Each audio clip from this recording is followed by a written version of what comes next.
Bon, ben je vais commencer, puis des gens rejoindront, et puis voilà, déjà on est un petit nombre, donc bonjour à tous.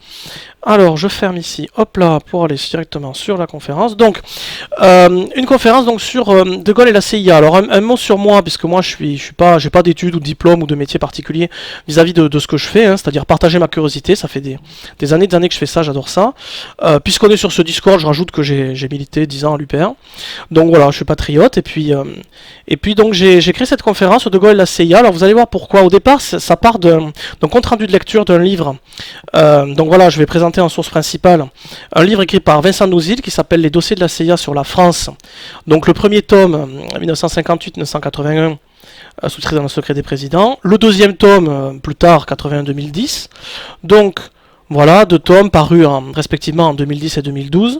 Donc au total, 1452 pages, c'est très très dense. Et donc je vais vous présenter un petit peu comment il s'organise. Donc organisation du tome 1, un petit prologue que je vais vous commenter juste après, qui est en fait quelles sont les sources dont s'est servi Vincent Nouzil pour écrire ces deux ouvrages. Ensuite on a une structuration par président de la Ve République, donc De Gaulle, Pompidou, Giscard. Une petite conclusion qui est en fait une transition entre les deux tomes pour, une petite préface, peu importe. Mitterrand, Chirac, Sarkozy, le deuxième tome. Puis des annexes. Donc ça c'est la structure de ces deux tomes de cet ouvrage. Bon, un mot sur Vincent Nouzil. Donc le voilà, j'invente rien, c'est Wikipédia, donc c'est quelqu'un qui a une maîtrise de sciences économiques et qui est diplômé de l'Institut d'études politiques de Paris. C'est quelqu'un qui a une carrière dans plein de journaux, assez mainstream, Express, Expansion, Nouvel Économiste, etc. Et de mon point de vue, il nous a quand même fourni un ouvrage extrêmement intéressant. Alors je vais quand même vous le dire ici, beaucoup plus au début qu'à la fin. Plus on avance dans le tome, surtout 2, plus pour moi ça perd de l'intérêt. Et puis les choses sont écrites. Autant par contre la période de Gaulle, qu'on va voir principalement aujourd'hui, me paraît d'un extrême intérêt. Et donc on va rentrer. Donc voilà comment je structure mon diapo. Il y a une espèce de marge avec ce dont on parle, puis voilà, un sommaire. Donc le prologue. Sur quel document repose exactement l'œuvre de Vincent Nouzil? Donc Vincent Nouzil nous dit qu'il est allé aux États-Unis se renseigner et recueillir des rapports de diplomates, d'espions, de militaires ou d'experts américains sur la France. Donc tout ça, il a également pris d'issus des archives nationales, des bibliothèques présidentielles, des bases de données de la CIA ou de témoignages oraux de diplomates. Donc des documents en top secret, plus ou moins déclassifiés. L'auteur prétend avoir collecté quelques 10 000 documents d'origine américaine sur la France pour la seule période qui concerne 58-81, le tome 1. Donc c'est quand même énormément de sources.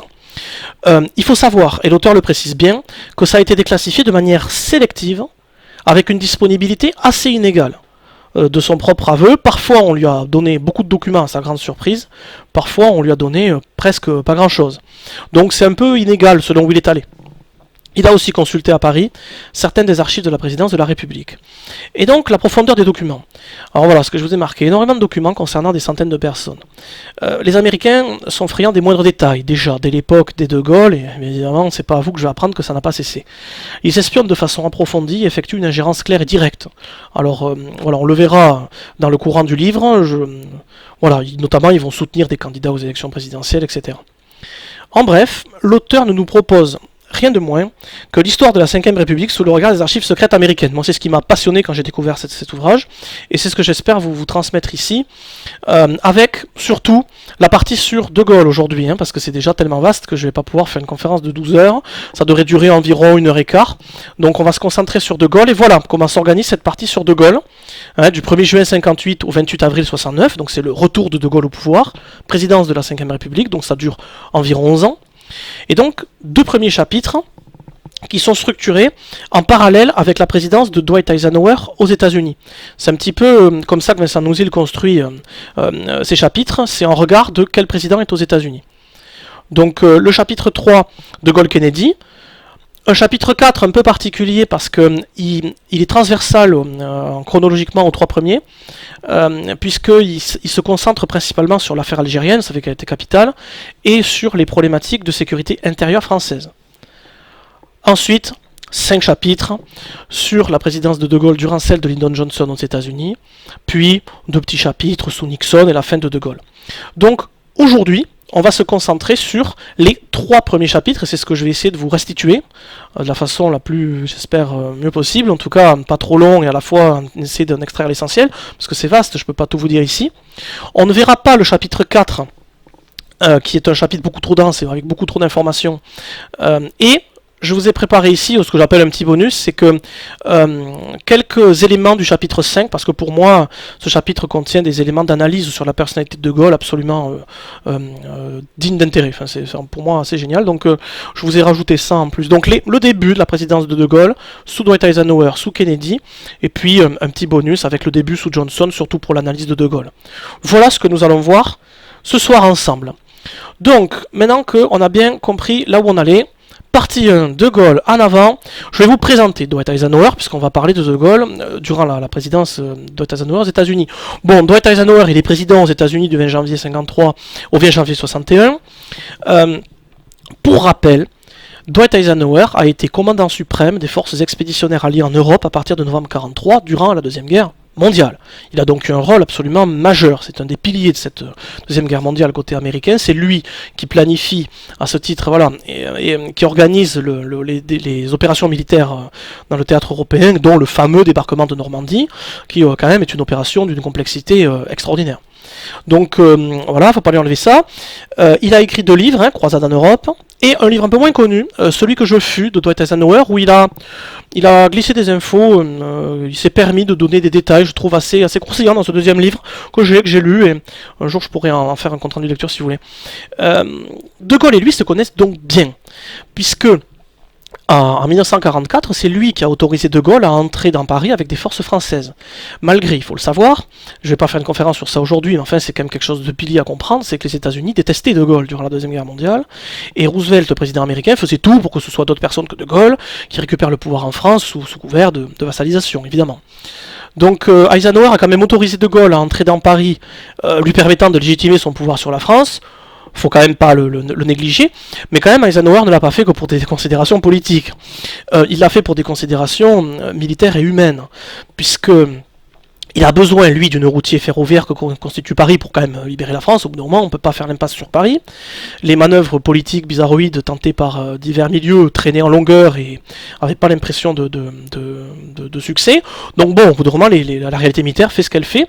Et puis, il y a des considérations, évidemment, humaines, puisque la ville de Paris, privée d'alimentation à ce moment-là, était en menace de tomber dans la famine.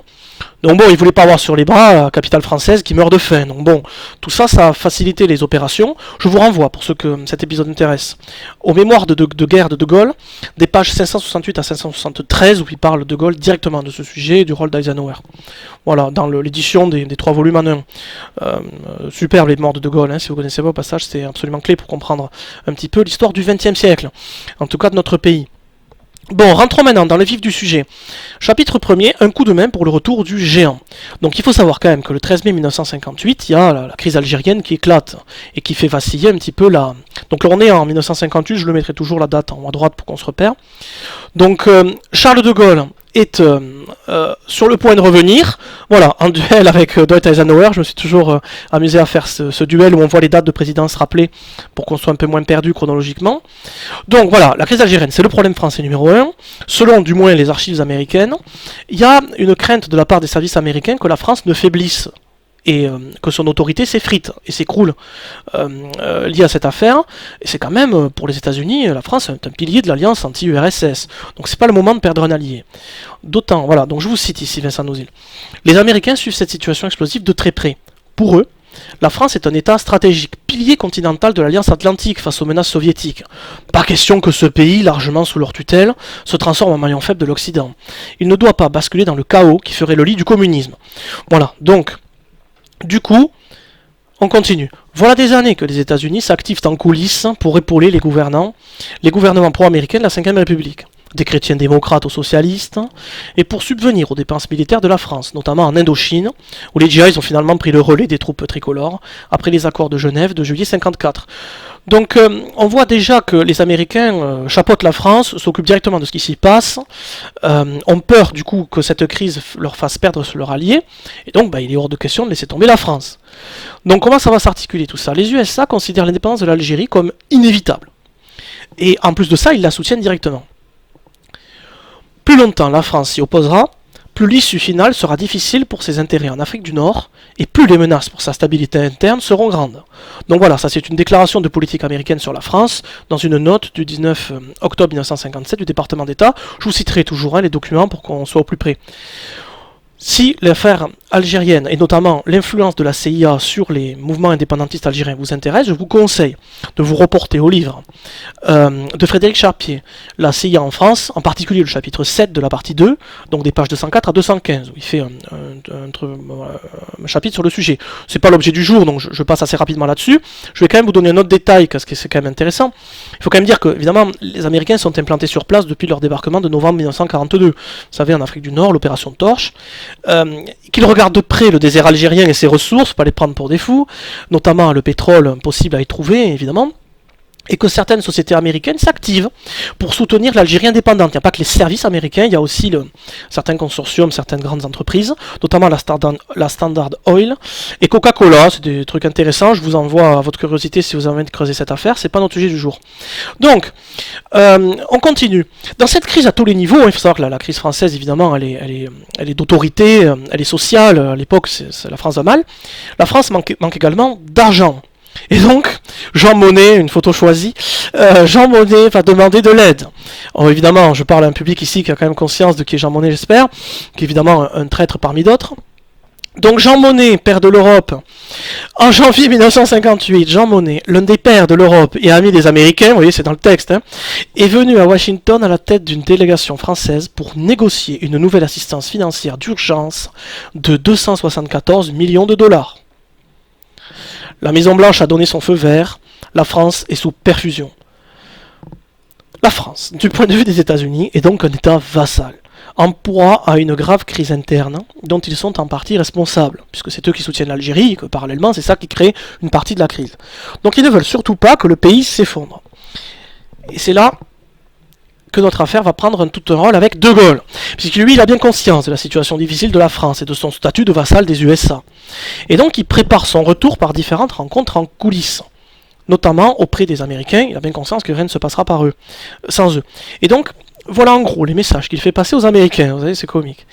La France, avec De Gaulle, ce sera le maintien dans l'Alliance Atlantique, une puissance favorable à l'intégration européenne. Vous voyez, un gouvernement fort et responsable qui suivra une ligne d'action claire et ferme.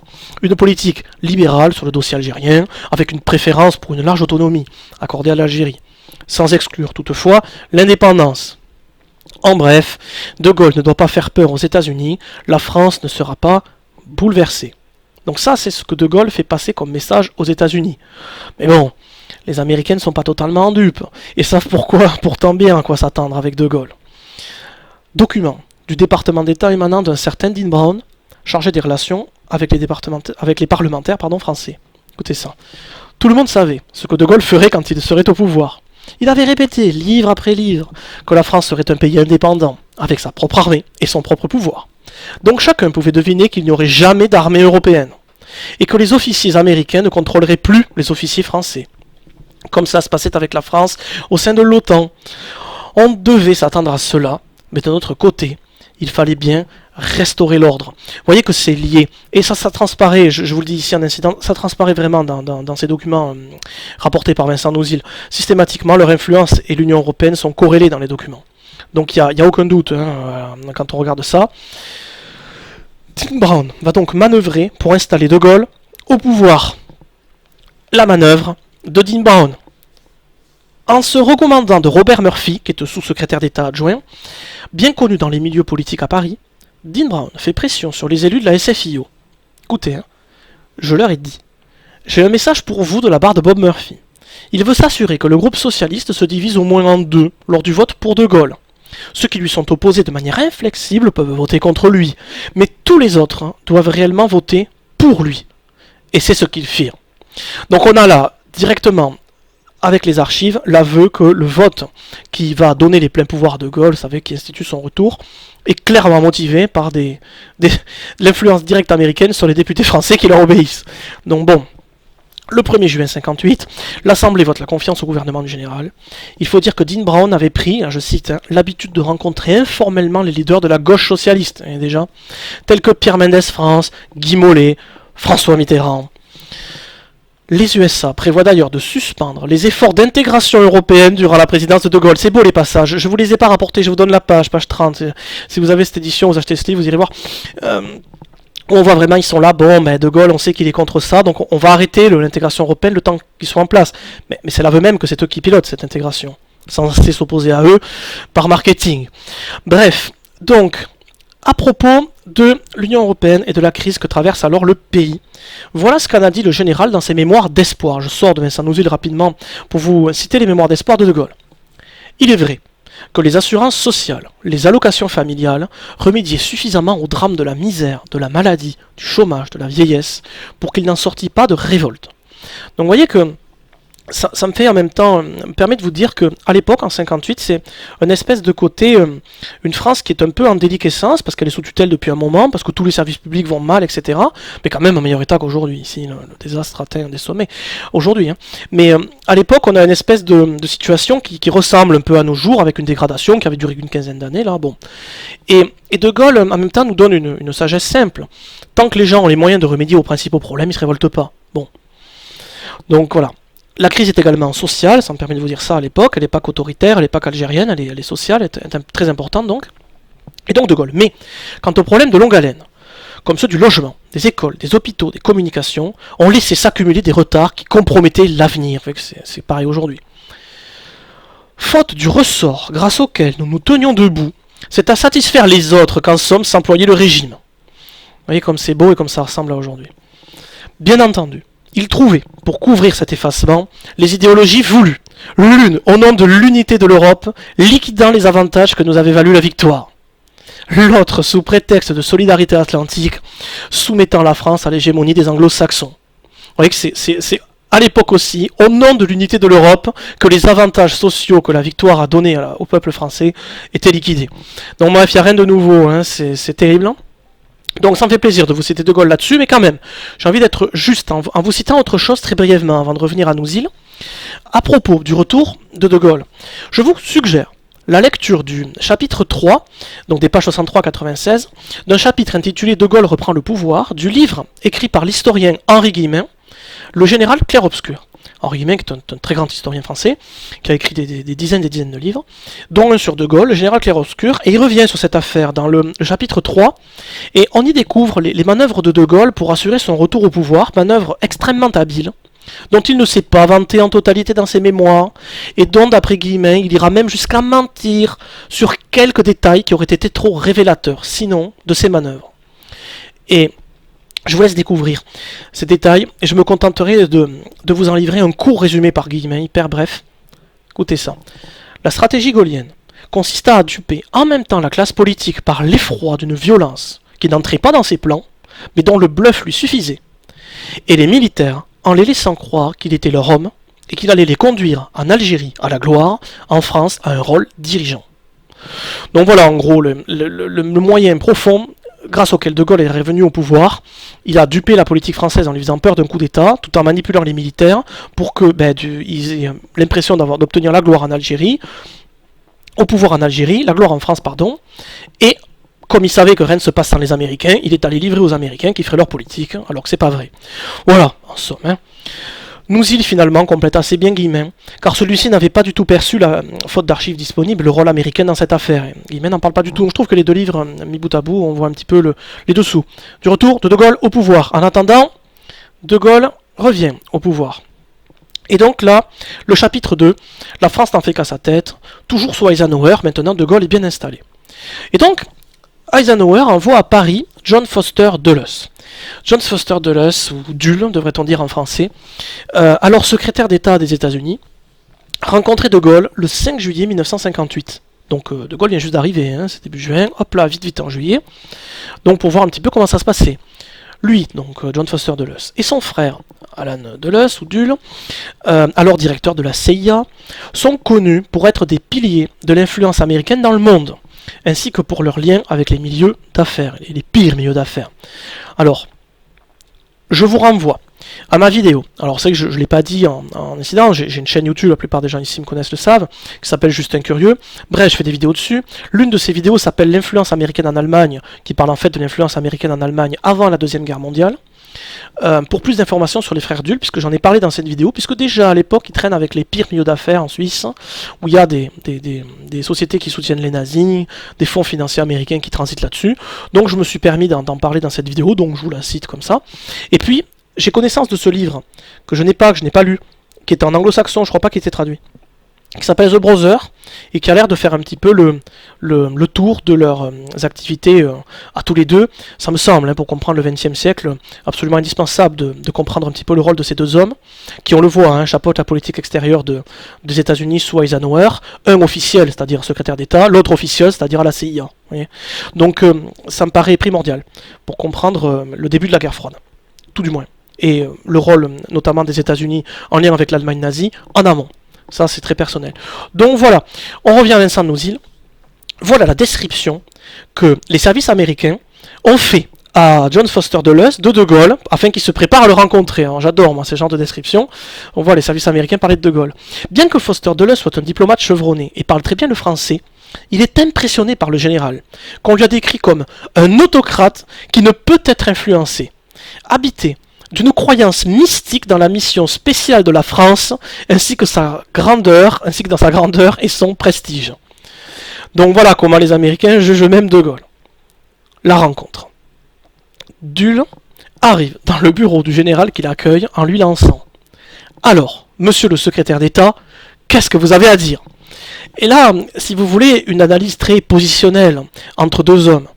Il se donne, si vous voulez, je vous l'ai mis comme ça, De Gaulle s'offre ce qu'on appelle la réaction, ou le bouton pour les joueurs de poker. Je ne sais pas si certains d'entre vous ici jouent au poker, c'est pour moi une position absolument capitale dans un jeu de stratégie. Et ça marche, c'est-à-dire que De Gaulle, en faisant ça, se positionne comme celui qui va écouter, et donc finalement oblige l'autre à abattre ses cartes.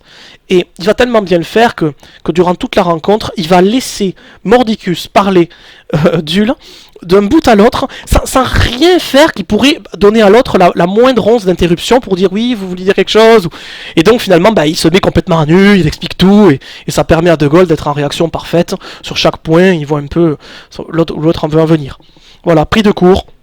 Foster Dulles se lance ex abrupto dans une présentation générale de la politique américaine, longue présentation que je vous passe ici. Ce qui est intéressant, c'est le positionnement de De Gaulle, et je vous en résume. En gros, les USA veulent que De Gaulle respecte l'OTAN, on s'en doute bien, au maximum, le méchant russe pendant une demi-heure, que la France ne fasse pas d'armes atomiques, ça sert à rien, c'est trop cher et c'est inutile, on vous en prêtera en cas de besoin. Et qu'elle voit les USA comme une grande puissance protectrice vis-à-vis de la France, donc en gros qu'elle reste vassale. Dulles fait également un tour d'horizon géopolitique des zones importantes de l'époque. De Gaulle attend que Dulles ait fini pour s'exprimer. De Gaulle répond d'abord par un propos général. J'ai pas résisté à vous citer De Gaulle, un petit peu longuement, mais je trouve que ça vaut son pesant d'or. J'ai beaucoup apprécié votre exposé. Je comprends votre état d'esprit sur les principaux sujets que vous avez abordés. Je vais vous dire maintenant notre position. Vous avez exprimé votre sentiment concernant la France, et vous avez remarqué que l'opinion américaine avait été désappointée par le fléchissement français. Vous en connaissez les raisons.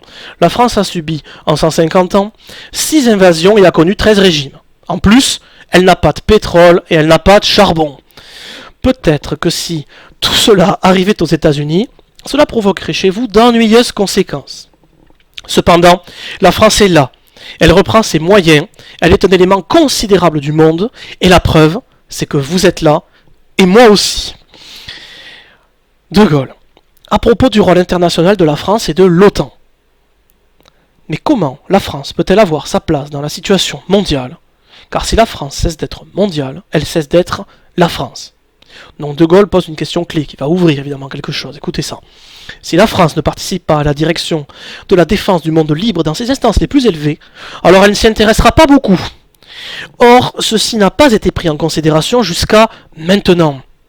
En gros, il affirme que la France est de retour dans le monde et que l'organisation actuelle de l'OTAN, évidemment, ne lui convient pas. L'OTAN, évidemment, à l'époque, c'est les États-Unis qui décident de tout, éventuellement les Anglais ont leur mot à dire vite fait. En aucune façon, la France n'a quelque chose à dire. 2 mois plus tard, il proposera, De Gaulle, de substituer l'OTAN par ce qu'il va appeler un triumvirat, c'est-à-dire une nouvelle structure qui serait plus sous commandement unique américain, mais sous triple commandement des États-Unis, du Royaume-Uni et de la France, avec droit de veto pour chacune de ces 3 puissances. Alors évidemment, jamais de la vie les États-Unis vont accepter de perdre une structure dans laquelle ils ont tout pouvoir, qui capture la défense des autres, pour une structure où ils sont 3 pour avoir fait un droit de veto. C'est une blague. Donc évidemment, De Gaulle est fondamentalement certain que ça sera refusé. Mais il fait ça dans le but d'avoir une excuse. À la fois, ça place symboliquement l'Allemagne sous la coupe de la France, elle n'existe pas, et à la fois, ça tire prétexte du refus pour pouvoir quitter l'OTAN plus tard. Il s'en servira, il dira oui, vous avez refusé mon triumvirat, donc moi, au bout d'un moment, l'OTAN, je m'en fous. Voilà un petit peu ce que De Gaulle prépare en faisant ça. Ensuite, à propos des armes atomiques, je vous ai dit, les Américains, ils feront souvent cette offre, on vous en prête des armes atomiques, ne vous embêtez pas à en faire, c'est cher. Voilà. Nous sommes très en retard sur vous. Nous sommes moins riches que vous. Mais nous sommes sur la voie de nous faire une puissance atomique qui, bien évidemment, sera sans rapport avec la vôtre ou avec celle de l'URSS. C'est maintenant une affaire de moi. Une chose est sûre, nous aurons l'arme atomique. Donc De Gaulle balaye avec une certitude claire l'idée qu'on ne ferait pas d'armes, c'est trop cher ou je sais pas quoi, qu'on sera prêté. De Gaulle n'est pas dupe de la proposition de prêt d'armes atomiques américaines dans le cadre de l'OTAN. C'est évidemment une blague, j'aurai l'occasion de revenir sur les détails de ça. De même, quelle garantie aurait la France que les USA riposteront avec leurs armes atomiques en cas d'agression conventionnelle de la France? Si vous voulez, c'est évident, et ça paraît évident par De Gaulle. Si les Russes attaquent avec des chars, la France, quand peut-on imaginer que les États-Unis ripostent nucléairement sur les Russes? Ça va attirer la mort sur eux aussi. Donc c'est pas crédible, De Gaulle comprend bien que ça c'est n'importe quoi. Si la France n'a pas d'armes nucléaires, elle n'assurera pas sa propre défense. Il faut qu'elle soit capable de faire très mal à un agresseur. Donc pour lui, pour être à la tête en pole position des nations du monde, il faut l'arme atomique, puis terminer. Voyons maintenant ce que la diplomatie du général réserve aux Américains durant les années 59 et 60. Donc vous voyez, cette réunion est un échec, Foster Dulles, un petit rien ce qu'il voulait. Et donc là, je vous propose la diplomatie pour les années qui suivent. Donc là, on rentre en 1959-1960. Fin janvier 59. Retrait de la France du commandement des forces navales en Méditerranée. De Gaulle, brutalement, dit, les forces navales méditerranéennes sortent de l'OTAN, la France a pleine souveraineté dessus. Alors les Américains vont hurler, De Gaulle s'en fiche, il récupère la souveraineté de sa marine méditerranéenne, elle est très utile notamment pour l'affaire algérienne, gérer les liens entre la métropole et l'Algérie, c'est tout à fait logique. En juillet 1959, il refuse que les armées américaines introduisent des stocks d'armes nucléaires de l'OTAN sur le sol français, ce qui va beaucoup vexer certains officiels ou semi-officiels américains, des commandants notamment dans l'OTAN, etc. Et à propos de ces vexations, Eisenhower confiera à Loris Norstad, qui est à l'époque commandant en chef de l'OTAN, écoutez ça, que De Gaulle est d'abord obsédé par l'honneur, la force et la gloire de la France. Donc il y a quand même... ça a bien changé, j'ai envie de dire. C'est-à-dire qu'on avait quelqu'un, on va avoir tous les défauts du monde, si vous voulez, moi j'ai pas de souci, mais enfin on a quelqu'un qui avait à cœur notre pays. Voilà. Et ça transparaissait clairement auprès des services américains, croyez-moi. En septembre 1959, Eisenhower en visite à Paris.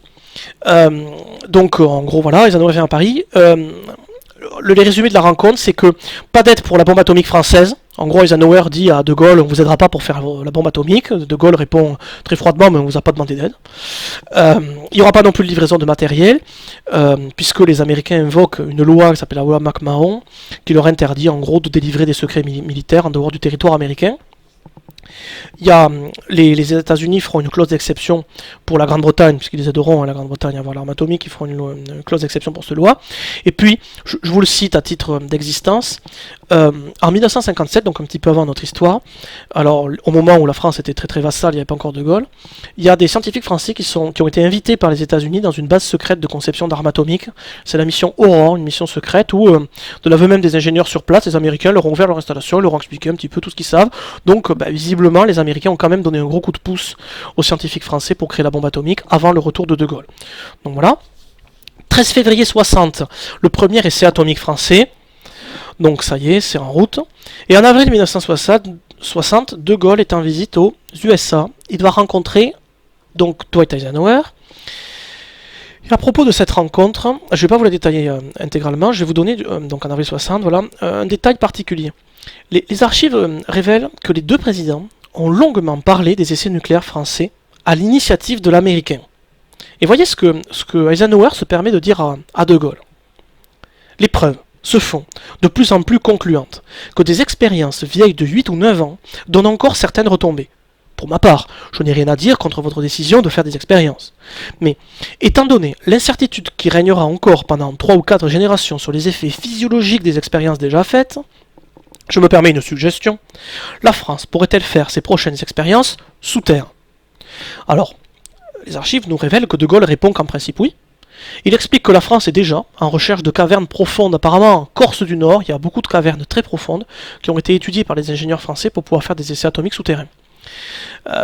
Puis bon, il se permet quand même de rappeler que la contribution française à la pollution atmosphérique par des essais nucléaires est quand même extrêmement faible. Au moment où De Gaulle a cette conversation, il y a eu 2 essais atomiques français. Bon, quand même une vaste blague. Et du coup, j'aimerais là-dessus vous apporter une petite incidente, parce que je me suis amusé à faire des recherches là-dessus et j'ai pas beaucoup galéré, vous savez, c'est public. Hein. Sur Wikipédia, on a une fiche Wikipédia qui s'appelle Liste d'essais nucléaires.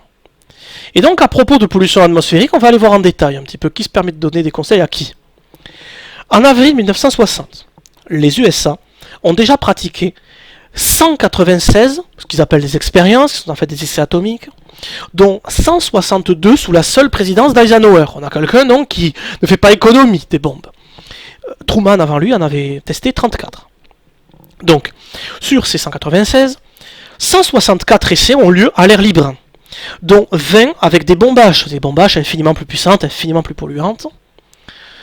6 ont eu lieu en haute altitude, dont 2 avec des bombages, vous savez que c'est des essais extrêmement dangereux qui manquent de détruire l'atmosphère terrestre, enfin bon, des trucs terribles. Hein. 2 expériences sous-marines, manquant pas de vaporiser la faune marine, hein, des milliers de nautiques, crevant les tympans des poissons, c'est que je sais calculer, apparemment ça détruit les tympans, les systèmes de repérage des mammifères marins, enfin c'est des désastres inouïs. 22 souterraines, un petit effort avait fait, ils en avaient quand même fait 22 sous terre, bon. Et puis 2 directement sur des populations, je suis désolé, mais moi, ça c'est une chose que j'oublie pas. Donc, en attendant, eux, ils se permettent de donner des leçons sur la pollution française après 2 expériences dans le désert du Sahara. Bon, je veux bien. Disons, là, c'est une vraie réflexion que j'aimerais faire, c'est que peut-on compter finalement sur la loyauté d'un homme vis-à-vis d'une structure? Écoutez ça. En bref, Eisenhower, de mon point de vue, peut quand même être considéré comme sincère. Pourquoi? Parce que bien qu'en fin de mandat, il n'effectuera plus aucun essai atomique durant la fin de son mandat, après avoir dit ça à De Gaulle, durant ses 9 derniers mois de présidence. Contrairement à sa moyenne habituelle d'1,86 essais par mois. Donc il aurait dû en faire plus d'une dizaine encore, même pas loin de 20. Donc il n'en fera plus du tout. Donc on peut lui donner une forme de certaine sincérité. Peut-être il venait d'être au courant de rapports qu'avant il ne se connaissait pas, il a dû dire bon mais on arrête, ça pollue, on va pas continuer. Bon, très bien, admettons. Mais qu'en est-il de la structure même du gouvernement américain? Et si vous voulez, c'est quand même une chose, peut-on faire confiance au gouvernement américain? Et là, je vais vous illustrer ça avec un propos d'un livre qui n'a aucun rapport, mais qui pour moi nous donne une leçon là-dessus. À titre d'illustration de cette idée, je me permets de vous citer un passage d'un livre extraordinaire que je conseille à tout le monde qui s'appelle Une histoire populaire des États-Unis, écrit par l'historien américain Howard Zinn. Un livre majeur, un livre bible, un livre dense, un livre extrêmement intéressant. Écoutez ça. Les gouvernements américains avaient signé plus de 400 traités avec les Indiens et les avaient tous violés, sans exception. Alors bon, sous George Washington, par exemple, un traité avait été signé avec les Iroquois de New York. Les États-Unis reconnaissaient que toutes les terres, comprises entre les frontières susnommées du traité, peu importe, sont la propriété de la nation Sénéca. Très bien. Mais au début des années 60, sous Kennedy, les États-Unis ignorèrent ce traité pour construire un barrage sur ces terres, inondant la majeure partie de la réserve Sénéca. Tout ça pour vous dire que peut-être que George Washington était de bonne foi à ce moment-là. Ok, les Sénéca, c'est vos terres, on n'y touchera jamais. Kennedy, lui, 170 ans environ, plus tard, 170 ans environ, sépare ce traité de sa violation. Et donc, de mon point de vue, si peut-être, évidemment, qu'un individu peut être sincère, évidemment qu'un gouvernement particulier peut tenir une parole, mais au final, quelle que soit la distance, la totalité des 400 traités signés avec les différentes nations présentes sur le continent nord-américain avant l'implantation des Européens ont tous été violés par le gouvernement américain, absolument tous, sans aucune exception, et dont certains plus de 170 ans après. C'est pour vous dire le drame profond hein, que ça correspond. C'est que finalement, peut-être que si les hommes peuvent être sincères, peut-être que les structures sur le long terme ne le peuvent pas. Réflexion, vous en ferez ce que vous voulez. Que je tenais à faire ici, et en même temps ça nous fait une transition, puisque maintenant qu'on a vu ces histoires d'essais nucléaires, on va voir la présidence de Gaulle sous celle de Kennedy. Je vous ai dit que c'était la suite de l'exposé qu'on voyait aujourd'hui, on avait vu Dwight Eisenhower en premier, on va voir maintenant de Gaulle sous Kennedy, et avant d'aller voir ce que nous en dit Vincent Nouzil dans les archives déclassifiées, j'aimerais qu'on aille voir ce que Kennedy a fait lui des armes atomiques, au passage, petite incidente là aussi. Reparlons un petit peu de nucléaire. Voilà, retour sur le numéro 1, je me suis permis ça, bon bref. Avant de présenter Kennedy, puis de plonger dans ce troisième chapitre des archives secrètes passionnantes, j'aimerais qu'on se demande rapidement quelle politique nucléaire a eu le président Kennedy. Je rappelle, hein, président Truman, 34 expériences, hein, c'est le terme américain, je reprends, donc 34 essais atomiques en 8 ans. Ensuite, Eisenhower, 162 en 8 ans, là aussi, donc ça s'accélère. Avec arrêt sur la fin. Très bien, bon, parce qu'ils se sont rendus compte que ça polluait. Donc Kennedy, est-ce que lui, il continue? Pour Kennedy, malgré les connaissances sur les dangers des radiations, et en seulement 2 ans et 10 mois, vous savez que la présidence de Kennedy va être interrompue de façon extrêmement brutale, pas moins de 152 expériences atomiques, soit un peu plus d'une toutes les semaines.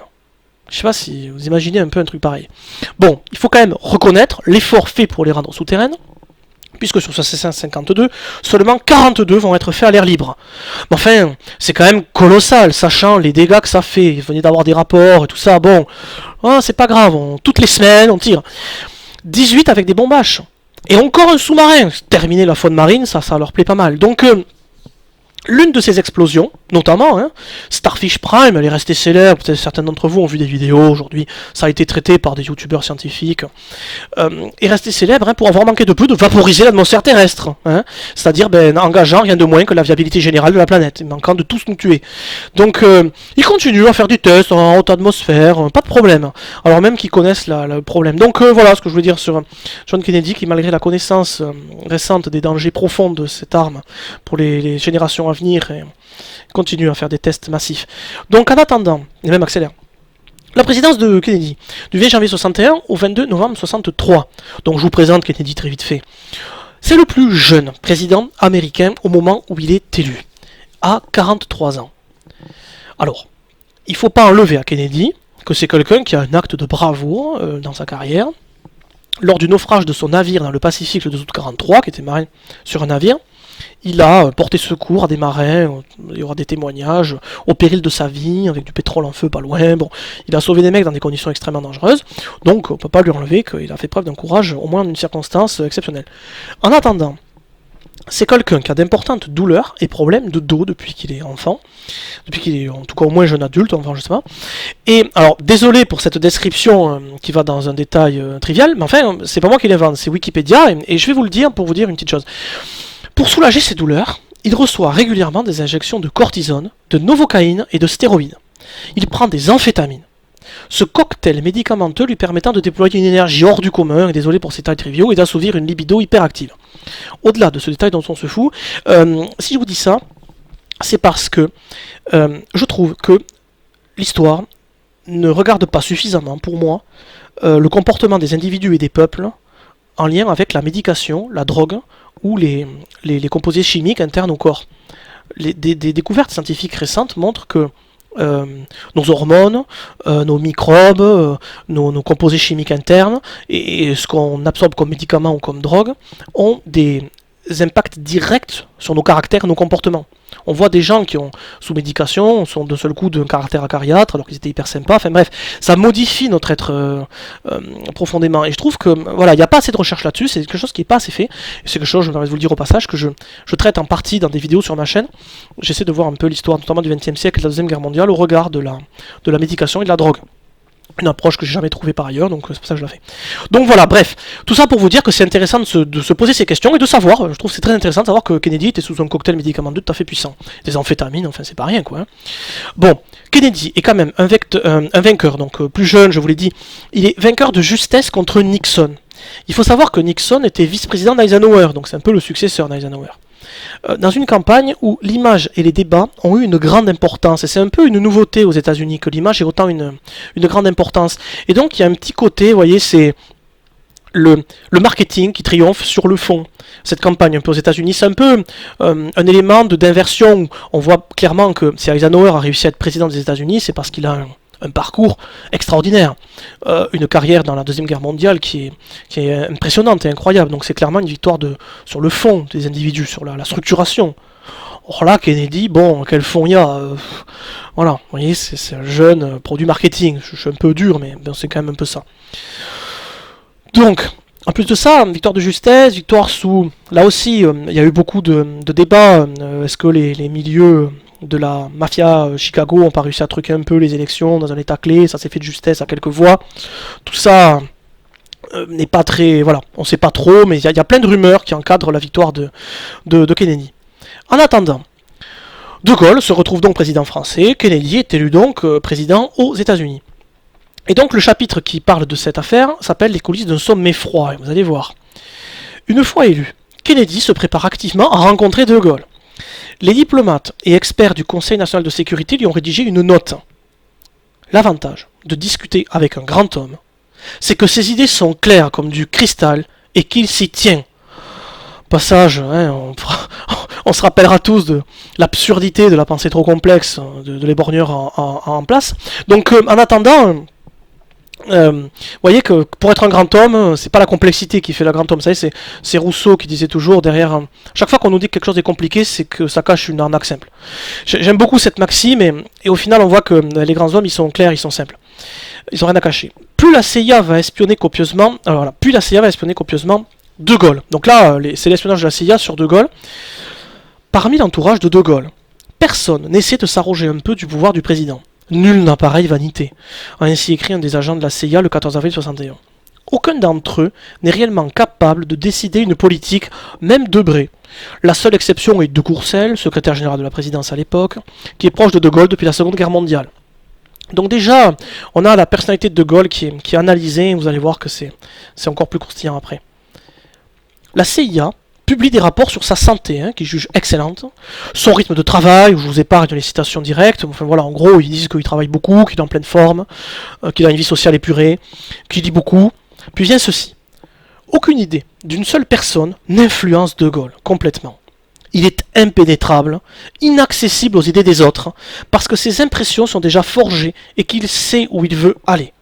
Mais il est intéressé par les opinions d'autrui. De Gaulle ne recherche les faveurs de personne, absolument personne. Ça s'arrange pas quand on est une puissance qui chapeaute par la corruption, qui chapeaute par la séduction. Quand on a quelqu'un comme ça, c'est compliqué. Kennedy essaie d'avoir le maximum d'informations pour se préparer à le rencontrer. Et donc, bon, il lit tout ça et puis il se fait livrer l'opinion de personnes assez proches, dont Jean Monnet, d'après qui De Gaulle ne peut être convaincu de quoi que ce soit par un argument, mais qui a une grande capacité, à la fin, à s'adapter à la réalité des faits. Donc, on lui donne également un portrait de Gaulle fait par Pierre Mendès France. Alors écoutez, De Gaulle par Pierre Mendès France. Un solitaire avec un grain de folie, qui aime les combattants, face à qui il ne faut pas hésiter à exprimer ses désaccords. De Gaulle peut se vexer, mais il respecte la franchise. Sa volonté d'avoir une force nucléaire serait psychologique, pas rationnelle. Pour Pierre Mendès France, De Gaulle voit deux catégories de nations. Les supérieurs, qui ont des armes nucléaires, et les inférieurs, qui n'en ont pas. Sa vision de la France requiert donc qu'elle en dispose. Et donc, lors de leur rencontre du 31 mai au 2 juin 1961, Kennedy espère convaincre le général de renoncer à l'arme nucléaire et lui donner une vision favorable de l'OTAN.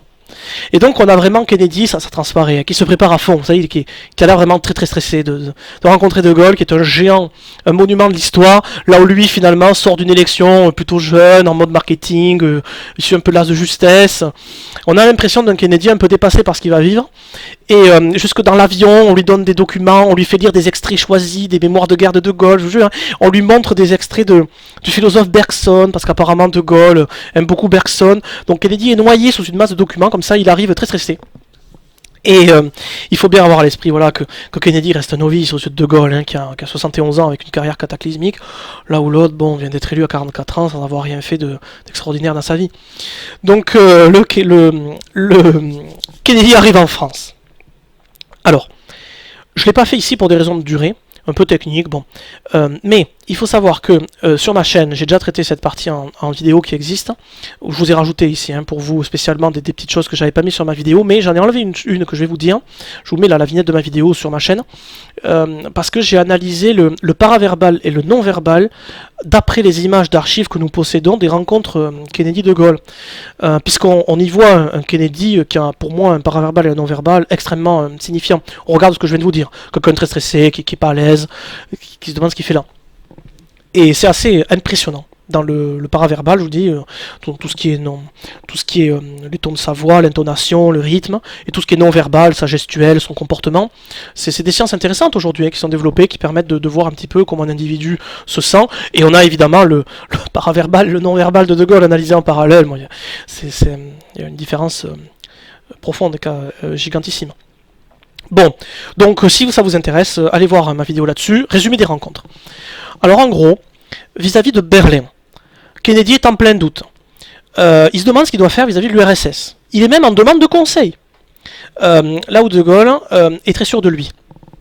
Et De Gaulle lui dit en gros, il faut que vous reculiez devant rien, il faut que vous soyez inflexible jusqu'au bout, il faut que vous fassiez comprendre aux Russes que quoi qu'ils fassent, ce sera la guerre nucléaire. Parce que les Russes auront le dessus à toutes les étapes d'une escalade, sauf à la dernière, la guerre nucléaire, où tout le monde meurt. Donc le moindre truc, c'est la guerre nucléaire. Vous ne renoncez jamais à rien. Alors Kennedy, là, bon, il est pas sûr, il écoute De Gaulle, il prend conseil, mais il est en plein doute. Ensuite, à propos du Laos et du Vietnam, là De Gaulle est prémonitoire. À propos du Laos, il dit clairement aux États-Unis, vous avez eu tort d'aller là-bas dans ce pays, installer un gouvernement et tout, c'est pas un pays qui est fait pour ça, vous allez avoir que des ennuis. Bon, de Kennedy dit ouais, bon, je pense pas, bref, il passe pour un naze. Je vous dis, mais c'est impressionnant la suite. Hein. À propos du Vietnam, De Gaulle fait preuve de prémonition. Je vous ai pas mis l'extrait, mais vous le trouverez. À propos du Vietnam, je vous résume. De Gaulle, en gros, il dit plus vous enverrez d'armes, et plus vous serez violent, plus vous déchaînerez les haines contre vous, plus vous perdrez dans des conditions dramatiques à la fin. C'est incroyable quand même. Et donc Kennedy là, ouais, nous on n'est pas trop d'accord, voilà. Ensuite, à propos de la République dominicaine, il faut savoir que à l'époque, le président Trujillo là-bas vient d'être assassiné. Bon, je vous ai mis là entre parenthèses tout ce qui se passe en Amérique centrale et du Sud, en Amérique en général. Vous savez, c'est la doctrine Monroe, c'est la chasse gardée américaine depuis la défaite espagnole de 1898 et le vol des colonies espagnoles par les États-Unis. Ceux-ci ont considéré que tout ce qui était américain leur appartenait et qu'il fallait, doctrine Monroe, que pas un Européen y mette les pieds. Donc bon, il s'occupe un peu de partout. Donc le président Trujillo vient d'être assassiné. Il vient d'y avoir l'affaire de la baie des cochons, où les États-Unis ont soutenu discrètement un débarquement de Cubains pour aller reprendre Cuba, qui a été un vrai désastre. Et donc Kennedy prête le flanc. C'est quand même assez incroyable comme il est mauvais, parce qu'il dit ouais, on a beaucoup de difficultés en République dominicaine et à Cuba, et d'une façon générale ça se passe pas bien en Amérique latine et du Sud en ce moment. Et donc De Gaulle, il est mort de rire, il est là, ah bon, mais du coup on va vous envoyer de l'aide. Si vous voulez vous envoyer des conseillers, on peut même envoyer des troupes. Enfin, on va vous aider, pas de problème, qu'est-ce que vous voulez. Et donc Kennedy comprend qu'il a mis là le doigt dans un engrenage terrible, ses conseillers vont lui taper dessus. Enfin, qu'est-ce que tu fais? On est censé être le géant du monde et gérer nos trucs. Enfin, on montre pas ses faiblesses comme ça. Qu'est-ce qui se passe, quoi? Donc De Gaulle est tout fan d'insister là-dessus, même quand Kennedy dit non, ça ira, l'autre il insiste, si, on va vous aider, parce que vous avez tant de difficultés. Donc voilà, bref. La suite. À propos de l'Afrique. Kennedy propose à De Gaulle de faire ce qu'on appelle des concertations à propos des pays africains. Alors là, évidemment, De Gaulle se dit encore, les Américains se mêlent de ce qui ne les regarde pas, puisque l'Afrique, c'est avant tout les pays de l'ancien empire colonial français. Donc des affaires qui regardent évidemment la France et pas les États-Unis. Et donc De Gaulle, il refuse tout net, et il déclare que les concertations, ça n'aboutit jamais à des accords pratiques, et donc ça l'intéresse pas.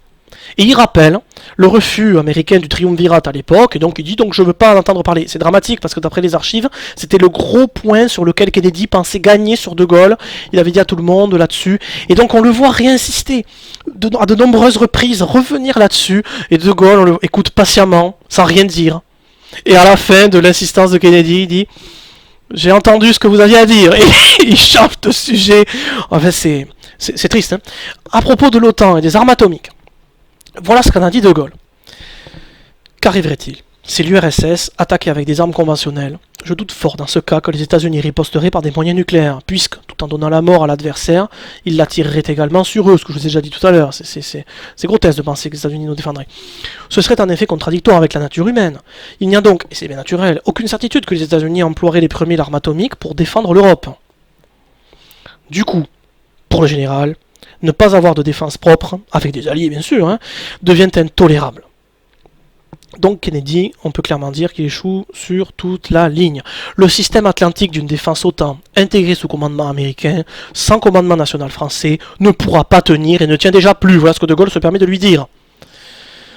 Un État, un gouvernement, ne peuvent pas garder leur autorité, leur prestige, s'ils ne sont, aux yeux du peuple, responsables de la défense nationale. Pour moi, c'est une parole pleine de sagesse de Gaulle que je vous redirai après. La France ne veut donc pas rester prisonnière d'une formule d'intégration où elle perd sa propre responsabilité et où sa défense nationale est dénationalisée. Vous comprenez bien. Kennedy échoue donc à convaincre De Gaulle de l'utilité fondamentale de l'OTAN et de l'inutilité de l'arme atomique française. Donc il échoue à tous les niveaux. Cependant, De Gaulle le rassure, j'aime beaucoup sa façon de le rassurer, en lui disant que vu la crise actuelle, il ne, écoutez bien, détruira pas l'OTAN pour l'instant. Vous vous rendez compte comme De Gaulle se permet de lui parler. Oui, vu la crise, je ne détruirai pas encore l'OTAN. Enfin, c'est démentiel comme formule. C'est un verbe qu'il emploie, il ne détruira pas l'OTAN, je cite. Donc on est face à quelqu'un qui a une vision géopolitique qui domine déjà. Mais qu'à terme, il faudra trouver une autre formule. Voilà ce que dit De Gaulle à Kennedy. Donc, en 1963, un an et demi plus tard de cette rencontre désastreuse, le 14 janvier 1963, De Gaulle va prendre deux décisions, par surprise, du point de vue des USA. 1. Il refuse catégoriquement de participer à une quelconque force nucléaire multilatérale. C'est une proposition américaine, encore un truc qui était destiné à nous annexer de façon étonnante. Et 2. Il oppose un veto à l'entrée du Royaume-Uni dans le marché commun, car elle transformerait celui-ci, dit-il, en communauté atlantique colossale sous dépendance et direction américaine. Donc évidemment, c'est terrible. Le vieux diplomate Dean Acheson parle d'une véritable débâcle américaine. Consultez. L'historien Arthur Schlesinger assure que De Gaulle, cohérent avec ses écrits précédents, ne plaisante pas. Écoutez ses propos. Il est une force naturelle et personne ne peut arrêter une tornade. La panique, pour ne pas dire la paranoïa, se répand dans les services américains. C'est incroyable. Donc la suite, voilà. Inquiet du caractère incontrôlable du général, le président Kennedy se sent impuissant. Ni les sanctions économiques, ni les pressions militaires, ni les offres partielles de coopération atomique ne paraissent pouvoir influencer le français. Personne, pas même ses intimes, ne savait ce que De Gaulle allait dire dans sa conférence de presse JFK devant ses conseillers. Sous-entendu, on passe pour des cons en étant incapable d'anticiper la politique de ce mec. Il annonce au monde entier des trucs contre nous qu'on ne voit pas venir. Enfin, c'est dramatique. Et un faux rapport va jeter la panique dans leur service. La suspicion est telle que le président américain, alerté par un présumé rapport de renseignement britannique sur un futur rapprochement franco-soviétique visant à neutraliser l'Europe, qui se révélera en fait être un faux, et encore l'Europe en question, ordonne à la CIA le 1er février 1963 de tout mettre en œuvre pour découvrir ce que De Gaulle mijote avec les Russes. Dans la presse américaine, à ce moment-là, De Gaulle est comparé à Napoléon, mais aussi à Hitler. L'ennemi public numéro 1 pendant quelques jours aux États-Unis n'est pas Khrouchtchev, mais De Gaulle. Donc c'est fou de savoir que les services américains ont paniqué à ce point-là. C'est pas leur seule raison de paniquer, et si vous allez voir la vidéo qui sortira bientôt que je vais faire sur le chapitre 3 dont j'ai pas parlé, le chapitre 4 pardon, dont je vais pas parler aujourd'hui, sur l'affaire algérienne et les problématiques intérieures françaises, vous allez voir que les services américains n'ont pas paniqué qu'à ce moment-là. C'est impressionnant de voir comme la France les intéresse et comme la France les inquiète avec De Gaulle. Donc, le fameux chapitre 4. Et si De Gaulle était assassiné, qui traite de l'affaire algérienne, des affaires intérieures françaises, j'ai déjà dit, voilà, transversal à ce qu'on vient de voir. Je ne vais pas le traiter aujourd'hui, ce serait beaucoup trop long, on approche de la fin là, ça fait déjà 55 minutes, donc 10-15 minutes et c'est fini. Donc je vous inviterai à aller découvrir, la vidéo sortira dans une semaine ou 15 jours, je l'enregistrerai bientôt, sur ma chaîne bientôt, et donc quand même, pour vous dire quand même en un mot, on y découvre dans ce chapitre l'inquiétude, voilà, mais je vous l'ai dit, en fait, constante des Américains pour la viabilité du gouvernement de De Gaulle, pour l'affaire algérienne, pour De Gaulle lui-même, ainsi que les actions envisagées en fonction des différents scénarios. Voilà. Donc, le chapitre 5, je vous ai dit, je vous ai réservé un petit bonus dans ce chapitre, puisque je voulais vous donner, au moment où, 63-64, au moment où c'est Lyndon Johnson, après l'assassinat de Kennedy, qui arrive au pouvoir un peu en catastrophe, il va donc demander à ses services de se renseigner sur De Gaulle et de lui fournir des rapports précis. Et vous allez voir les rapports précis. Voilà, les rapports sur De Gaulle, des pages 121 à 124 de l'œuvre de Vincent Nouzil. Je trouve impressionnant ces rapports. Aux yeux de Washington, le gaullisme a des allures de course folle à la grandeur et à la provocation. Il repose depuis 1958 sur plusieurs ingrédients jugés néfastes, que les Américains ont patiemment auscultés. D'abord, une personnalité imperméable. Fin 63, dans une note destinée au nouveau président Johnson, l'ambassadeur américain à Paris, Charles Bollen, a décrit à sa manière le tempérament inflexible du Français qui conduit son action en se fondant sur ses propres pensées, ses propres instincts. Le caractère de De Gaulle est complètement forgé par son éducation, son expérience et ses propres traits, qui sont essentiellement égocentriques, avec quelques touches de mégalomanie.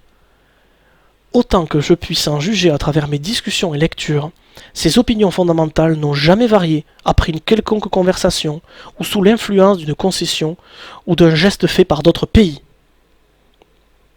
La seule circonstance dans laquelle il puisse être conduit à un virage dans sa politique, à défaut de son attitude, serait un changement du contexte où il opère, ce qui fut notamment le cas sur la question algérienne. Pour l'ambassadeur, tenter un marchandage ou une négociation sur quoi que ce soit dans l'attente d'un infléchissement relève de l'illusion.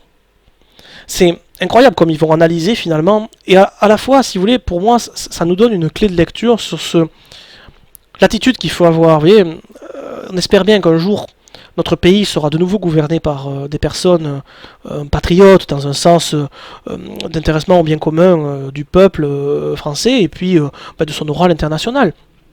Et donc, on a là, si vous voulez, avec le début de cette 5e République, finalement, l'analyse de la personne qu'il a incarnée, grâce à ses services américains, on voit un petit peu des caractéristiques qui sont pertinentes. Vous voyez, quelqu'un de clair, quelqu'un de simple, disent les services plutôt. Là, on nous dit quelqu'un d'imperméable, quelqu'un qu'on peut pas convaincre de quoi que ce soit. Il n'y a que les faits qui le font changer d'avis. Mais c'est la seule manière d'agir dans la vie, en fait. Il n'y a que les faits qui doivent changer d'avis, qui doivent faire changer d'avis. Sinon, on est une passoire, on croit le premier qui parle, le dernier qui parle, ça n'a pas de sens.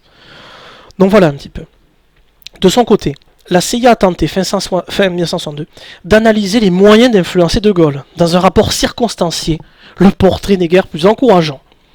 L'agence de renseignement le décrit comme un homme solitaire, d'une réserve impénétrable, recevant beaucoup de visiteurs, mais ne croyant qu'en lui-même. Vous voyez, il écoute les autres, ça n'empêche pas. Ayant écarté beaucoup de ses ministres de tout rôle direct pour décider des grandes lignes de la politique nationale. Donc voilà, pour le premier point, la personnalité imperméable. Le deuxième point, c'est les idées du général. Vous allez voir que là, ça ne leur va pas. Ce n'est pas un comploteur machiavélique qui essaie de louvoyer en politique étrangère pour parvenir à des fins bien calculées. Peut-être des personnalités dont ils ont plus l'habitude. Non, cet héritier de la France conservatrice et militaire, marqué par la défaite de 40 et le déclin de la puissance coloniale, a des vues carrées. Principalement, une conception mystique de la nation, seule réalité indestructible de l'histoire, alors que les idéologies et les régimes peuvent se dissoudre. À ses yeux, les organismes supranationaux, marché commun, OTAN, ONU, ne sont que des machins inutiles qui empiètent sur la liberté des États-nations. D'où l'impérieuse nécessité de s'en abstraire au maximum, afin de restaurer l'entière souveraineté de la France qu'il entend incarner.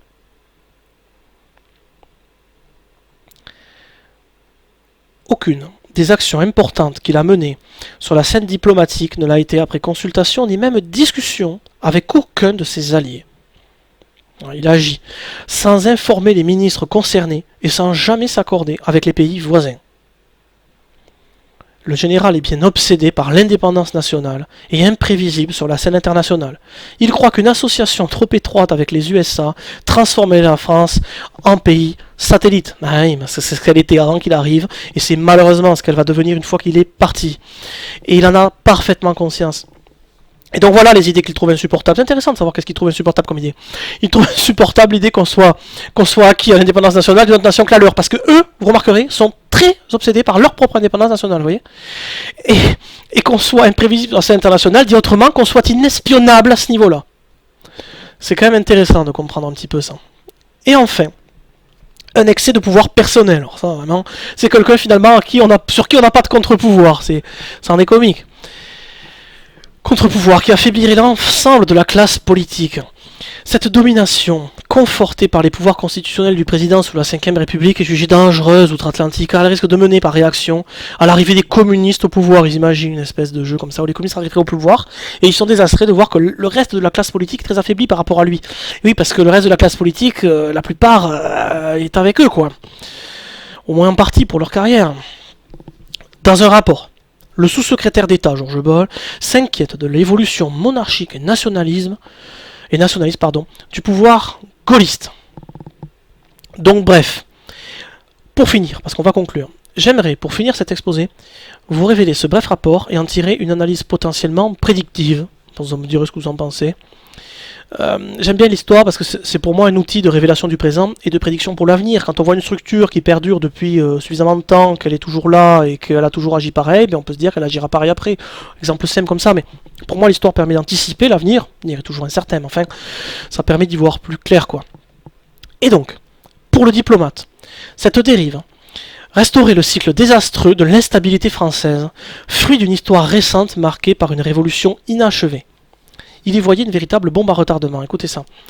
Depuis 2 siècles, la France a tendance à osciller entre des gouvernements délibérément faibles et vulnérables du côté gauche et des gouvernants forts marqués progressivement par l'absolutisme. Quand on y réfléchit, ça n'a pas forcément cessé cette prédiction d'époque.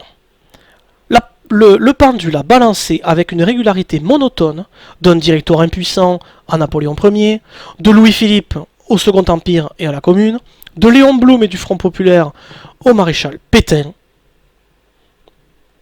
Et donc, on pourrait peut-être poursuivre cette analyse en disant que à la suite, on a eu un De Gaulle fort, 5ème République au début, puis derrière, on voit ce qu'il y a aujourd'hui. Donc on verra la suite. Est-ce que ça peut tenir ou pas, ou est-ce que ça nous donne une piste un peu de lecture, à nuancer bien sûr, hein. Donc nous avons vu que, pour conclure rapidement, ça fait déjà 1 heure, il faut que j'avance, la France de la 4ème République était sous tutelle américaine avant l'arrivée de De Gaulle. De Gaulle doit une partie de son retour à son acceptation par les USA, qui ont trouvé grâce à lui un remède à l'instabilité du pays en proie à une crise multiple. Avec De Gaulle, les Américains s'attendent à ce que la France redevienne un pays indépendant et que la construction européenne subisse un coup d'arrêt. Et on voit à travers les archives que c'est eux qui pilotent la construction européenne et qu'elle est clairement un outil d'asservissement de la France de leur point de vue. De Gaulle va encore plus loin que leur pire crainte, en menaçant l'OTAN et en dotant la France de l'arme atomique. Ni Eisenhower, second départ d'Hull, ni Kennedy ne parviennent à l'infléchir sur quoi que ce soit. Ils démontrent sur eux une supériorité individuelle lors de leurs échanges, ainsi qu'une plus grande maîtrise des affaires mondiales. Ils n'hésitent jamais à agir dans le sens des intérêts de la France. Les services américains s'inquiètent de plus en plus de cette situation. Ils identifient chez lui ce qui les gêne le plus, à savoir une personnalité imperméable et inflexible, des idées, les nations au-dessus de tout et la grandeur de la France, voilà, et son excès de pouvoir personnel, c'est en fait aucun moyen de le contrer, hein. Et donc, mais c'est une petite truc, bon c'est pas grave, pour conclure, quelques leçons que l'histoire semble nous donner hyper brièvement. Que la France, dotée d'un dirigeant imperméable, croyant dans la grandeur de son pays, s'appuyant sur la réalité des faits, et secondée par une constitution forte, peut poser problème au plus puissant empire que l'univers ait jamais connu. Pardon pour l'emphase, c'est parce que De Gaulle parlait comme ça du monde, il parlait de l'univers. Donc voilà, pour moi ça nous donne un peu cette piste-là, en tout cas, au moins pendant un temps ça a été un peu vrai. Que les promesses de cet empire peuvent peut-être tenir temporairement, sur la foi peut-être juste de certains de leurs acteurs, mais jamais sur le long terme, en tout cas si on en croit. À la fois les armes atomiques et surtout les traités indiens, hein, c'est terrible quand on passe au sort des Indiens. Que cet empire n'a pas peur de mettre en danger la vie sur Terre, expérience atomique pratiquée malgré les dangers connus. Que la construction européenne et la tutelle américaine sur la France, ainsi que son appauvrissement, on l'a vu à travers l'analyse de Gaulle dans ses mémoires d'espoir, hein, que c'est sous couvert d'Europe que l'on détruit les acquis sociaux des Français, hein, que la libération leur avait donné. Donc cette triple chose, à la fois la construction européenne, la tutelle américaine et l'appauvrissement du pays, sont étroitement liés. qu'en France, les régimes politiques ont tendance à alterner entre des régimes dits de gauche faible et d'hommes forts absolutistes, d'après un diplomate américain. Ce constat peut-il, service de base prédictive, vous en jugerez. Le dernier mot à De Gaulle, que j'ai déjà dit cette phrase tout à l'heure, mais enfin je me dis que c'est sans doute vrai pour notre avenir, à savoir qu'un État, qu'un gouvernement ne peut pas garder son autorité ou son prestige s'il n'est pas aux yeux de son peuple responsable de sa défense nationale. Ça fait bien longtemps aujourd'hui que nos soi-disant gouvernants sont gouvernants de rien, et la défense nationale leur a échappé depuis bien longtemps. Donc peut-être que c'est le prélude à leur fin, j'espère. En tout cas, voilà. Merci de m'avoir écouté, et puis si jamais vous avez des retours ou des choses à faire ou des questions à me poser, je vous en remercie.